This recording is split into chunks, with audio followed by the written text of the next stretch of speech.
Okuwulira omusawo guvunaanibwa omugagga agabibwa okubba ebizimbe mu kibuga kati kuzeemu era ng'obadde mu maaso g'omulamuzi asookerwako mu kkooti ya Buganda Road Flavia Nabakooza avunaanibwa okubba ebizimbe bino Ssanyu Scovia Gatete yaleese omu ku bajulizi ng'abadde mukozi okuva mu Standard Bank Bank omugambibwa okuba nga bwe mwateekebwa ensimbi zonna ezaavanga mu bizimbe okuwa obujulizi kwani yalina nnyini akawunti okuteekebwa ensimbi.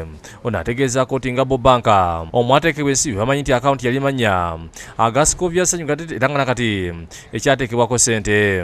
I only know of the bank account which is Ssanyu Scovia Gatete. So there was no direct transfer of funds from the business account to this one? No, because we only maintain this account in the bank.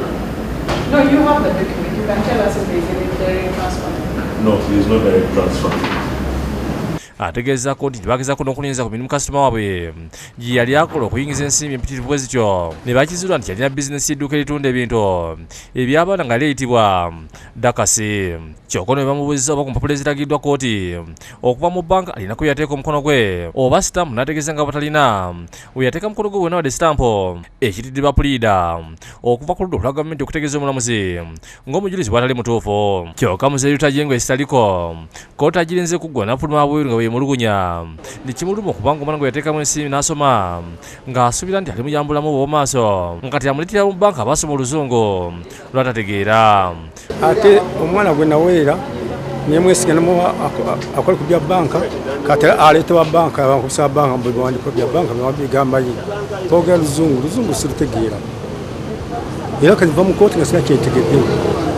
Twatandika ne mukulu wange Rutajengwa nga tuli Masaka ne tutandika bizinesi nga y'abantu basatu Maculate Mukantabana nze bampita Amos Muzeeyi ne Rutajengwa esitaliko. Twagabana ne Muzeeyi Rutajengwa bizinesi n'akola ebye n'enkola ebyange.